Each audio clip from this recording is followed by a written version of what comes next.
का अपने YouTube channel के आइडियल इंस्टीट्यूट पर स्वागत करती हूँ। दोस्तों, आज हम पढ़ेंगे रस। अभी तक मैंने बहुत कुछ पढ़ा, धीरे धीरे मैं आगे की तरफ अपने श्रृंखला को बढ़ाते हुए रस पर बात करते हैं। बच्चों, रस का मतलब होता है आनंद। इसके नाम से ही अभिभूत होते हैं कि रस का मतलब होता है आनंद। काव्य में ऐसे शब्दों का प्रयोग या ऐसे पंक्तियों का प्रयोग जो हमें आनंद के वशीभूत कर दे, उसे हम रस कहते हैं। यूँ कह सकते हैं, काव्य की आत्मा को ही हम रस कहा जाता है, हम रस कहते हैं। आनंद और भाव विभोर होने के लिए जिस शब्दों, जिस पंक्तियों का प्रयोग किया जाता है, उन्हें हम रस कहते हैं। साधारण भाषा में रस का मतलब होता है आनंद। तो आइए हम रस को एक ट्रिकी रस के रूप में पढ़ते हैं, एक कहानी के रूप में पढ़ते हैं, एक कविता के रूप में पढ़ते हैं, जिससे हमें रस के प्रकार को याद करने में आसानी होगी। कुल मिला के हमारे रस बच्चों 9 प्रकार के होते हैं।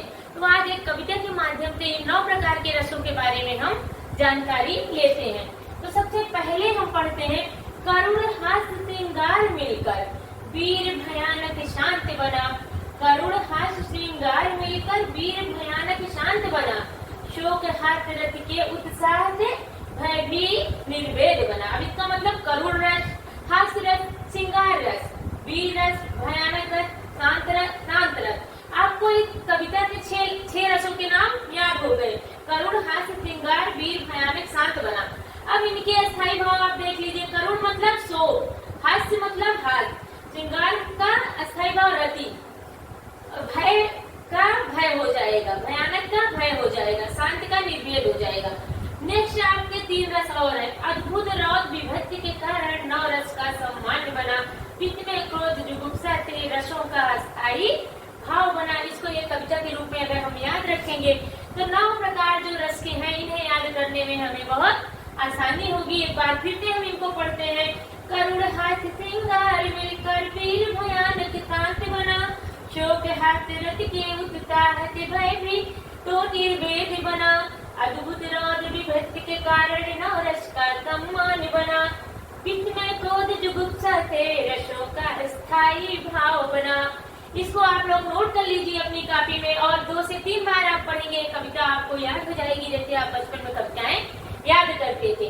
तो इन कविताओं के माध्यम से रस के 9 प्रकार को हम बहुत आसानी से याद कर सकते हैं।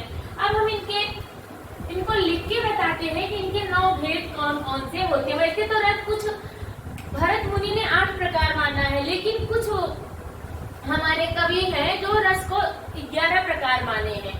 2 प्रकार रस में और माना गया है, जो कि विभक्त, वात्सल्य और भक्ति रस के नाम से जाना जाता है। पूर्ण रूप से हमें 9 ही रस पढ़ना है अभी। तो 9 रस में एक बार मैं लिख देती हूँ, आप लोग इसको डिनोट कर लीजिए। मैं लिख देती हूँ। पहला आपका हो जाएगा करुण रस। पहला आपका कौन सा हो जाएगा? करुण रस। वैसे तो इस कविता के माध्यम से आप सीख जाएंगे।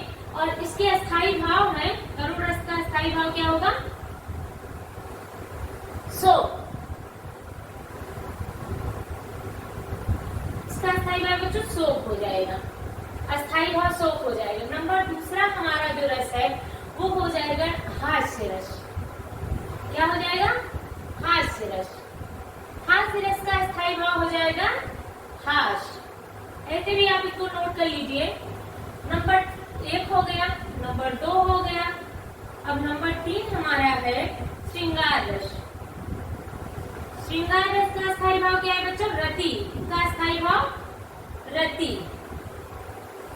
नंबर 4 पे हमारा आ जाएगा बच्चों वीर रस। वीर रस का अस्थायी भाव उत्साह।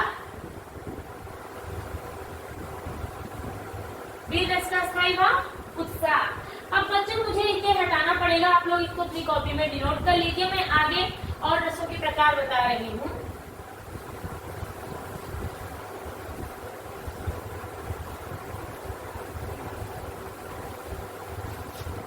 ठीक, उत्साह हो गया हमारा। नंबर 5 हमारा हो जाएगा बच्चों अद्भुत रस। अद्भुत रस। इसका अस्थायी भाव हो जाएगा आश्चर्य। अद्भुत, विस्मय या आश्चर्य। इसका अस्थायी भाव विस्मय या आश्चर्य। नंबर 6 पे हमारा हो जाएगा भयानक, भयानक रस। भयानक का बच्चों स्थायी भाव हो जाएगा भय। नंबर 4 में हमारा हो जाएगा विभस, विभस रस। विभस का स्थायी भाव जुगुप्सा या विभस रस।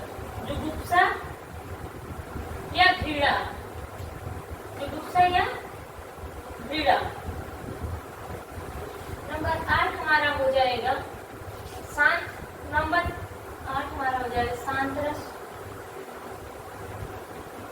शांत रस। इसका स्थायी भाव हो जाएगा निर्वेद।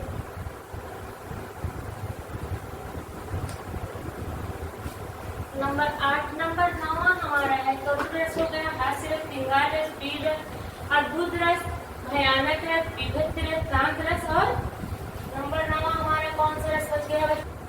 रौद्र रस। रौद्र का स्थायी भाव हो जाता है क्रोध। वैसे तो हम कहानी के माध्यम से आपको बता दिए हैं, फिर भी मैंने इसको लिख दिया है, आप लोग इसको डिनोट कर लीजिए जानने के लिए। आगे बच्चों हम ये प्रकार जानने के बाद हम आते हैं रस के अंग के बारे में बात करते हैं। रस के जो अंग होते हैं, रस के कितने अंग होते हैं? 4 अंग होते हैं। रस के अंग या तत्व भी कह सकते हैं। रस के अंग कह लीजिए या रस के तत्व कह लीजिए, कुछ भी कह लीजिए। कितने होते हैं? 4। नंबर 1 हम देखते हैं। ये 4 होते हैं। इसमें नंबर 1 होता है अस्थायी भाव, स्थायी भाव। नंबर 2 होता है विभाव। नंबर 3 होता है अनुभाव, अनुभाव। नंबर 4 होता है संचारी अनुभाव, संचारी भाव। नंबर 4 होता है संचारी भाव। ठीक है बच्चों, रस के 4 अंग होते हैं, अस्थायी भाव, विभाव, अनुभाव और संचारी भाव। तो सबसे पहले बच्चों हम बात करते हैं अस्थायी भाव। अस्थायी भाव बच्चों क्या होते हैं? वो भाव जो हमारे मन में जन्म जन्मांतर से चिरकाल तक विद्यमान होते हैं, उन्हें हम अस्थायी भाव कहते हैं। ये हमेशा के लिए चिर समय के लिए हमारे मनों में ये विद्यमान होते हैं। के अंतर्गत आता है जैसे रोना, हंसना, डरना, भय, क्रोध। तो जो हमेशा से हमारे मन में विद्यमान रहते हैं जन्म जन्मांतर, उनको हम अस्थायी भाव कहते हैं। और नंबर 2 पे हमारा आता है विभाव बच्चों। विभाव वो भाव होते हैं, अस्थायी भाव को जागृत करने वाले भाव को हम विभाव कहते हैं। विभाव के 2 पार्ट होते हैं बच्चों, एक देख लीजिए। एक होता है आलंबन, एक होता है उद्दीपन। आलंबन और दूसरा होता है उद्दीपन। एक होता है आलंबन, दूसरा होता है उद्दीपन। आलंबन में बच्चों क्या होता है? वो भाव जो अस्थायी भाव को आलंबित करें या जागृत करें, उनको हम आलंबन कहते हैं। जैसे राम और सीता के सौंदर्य प्रेम का जो वर्णन किया जाता है, तो राम और सीता क्या हो जाएंगे? आलंबन हो जाएंगे। और दीपन क्या है? वो भाव जो अस्थायी भाव को उद्दीप्त करे, जागृत करे, उसको हम उद्दीपन कहते हैं। जैसे कि सौंदर्य या प्रेम, राम और सीता के बीच में जो प्रेम है वही आपका उद्दीपन होता है। अनुभाव बच्चों क्या होता है? अनुभाव होता है शारीरिक क्रियाएं। जो शारीरिक क्रियाएं होती हैं, इन चीजों को करने में, प्रेम को करने में, या कह सकते हैं कोई भय आ गया उसको देख के करने में जो शारीरिक क्रिया होती है हम अनुभाव कहते हैं। संचारी भाव बच्चों होता है क्षणिक क्रियाएं, जो हमारे